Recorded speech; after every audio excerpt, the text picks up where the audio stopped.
Brilliant. Rajiv Gandhi, I think what I have given, I give him credit. One is the telecom. The whole telecom revolution, I think Rajiv gets credit. Liberalization in India really started with Rajiv Gandhi. Second is, I think, the electronics policy.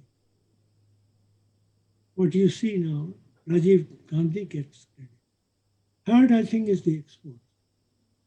Exports during the period of Rajiv Gandhi, I call it the golden age of India. Indian exports registered quite a few times more, exact figure I don't remember now, than the world export in dollar terms. And that I think is Rajiv Gandhi's doing. And Rajiv Gandhi realized the Indian import system is so complicated that you can't reform it overnight. So what you have to do is you will have to give incentives to export. That WTO compliant. I'm being a little technical. And that he did remarkably well, as a result of which exports you gave a lot of emphasis on exchange rate. So if you take these things into account, the groundwork of the 91 reform was laid down by him.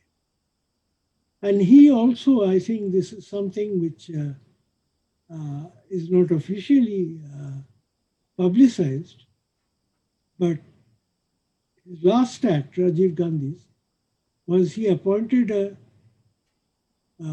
four-party, four-person membership to write the economic reform package, which included Dr. Vijay Kelkar, whom you probably heard of, and Venkit Ramanan, who used to be governor of the Reserve Bank of India, yours truly, and D.R. Mehta, who later on became deputy governor of Reserve. D.R. Mehta was the member secretary. I wrote this section on macro. I was writing and then it died. And Montek Singh Ahluwalia had already started writing, while Rajiv was there, a white paper on liberalization, which is more or less similar to what we were doing, because we sort of had the same kind of background and materials and discussions which we had. My whole thing was that I learned it a trait from Jagdish Bhagwati, who was outstanding and liberal. And I had practical experience of doing the reform in Turkey. So when I joined the government of India in the Commerce Ministry, my second phase, first one was 1978-79, the Planning Commission, and the second phase was 1988 to 93. That time I was already done a reform program in Jordan, which relied on total economic liberalism. That I think was also. Narasimha Rao, I think I'm glad that you mentioned his name first. There's a lot of credit sometimes goes to Manmohan Singh, his finance minister, but there is no comparison. It was Narasimha Rao who is another Narasimha Rao, and he had a fabulous bureaucrat working under him as principal secretary, Amarnath Verma. That was the combination which did the reform. And we all helped him.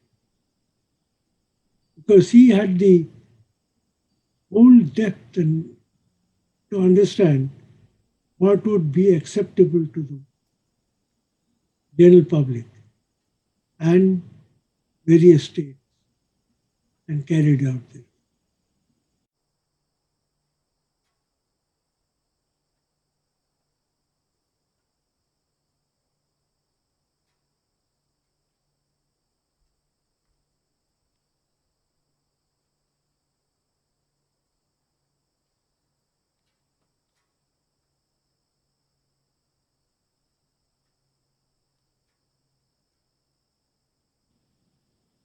So I think if you ask me to rate the two best prime ministers, I would say Narasimha Rao, followed by Atal Bihari Vajpayee. Atal Not Bihari Vajpayee. followed by, but along with Atal Bihari Vajpayee. Atal Bihari Vajpayee, why? Reforms were very good. They were successful. He didn't have any jealousy that these reforms were done by Congress. Let's do something else. Did something else, but kept the reforms and build on the reforms. And that is so remarkable and so missing in today's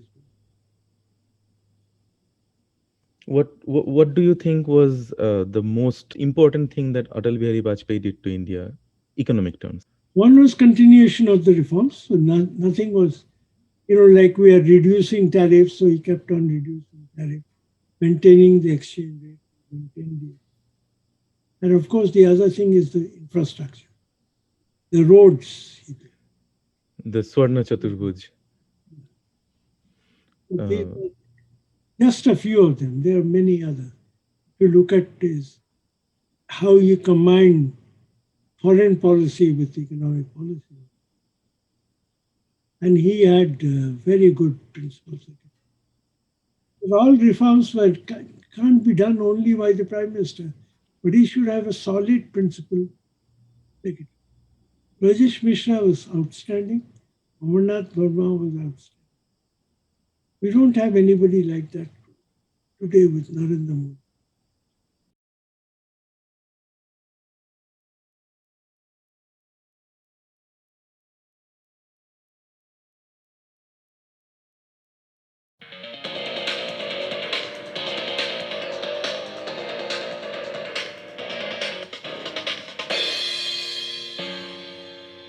Akashvani Kolkata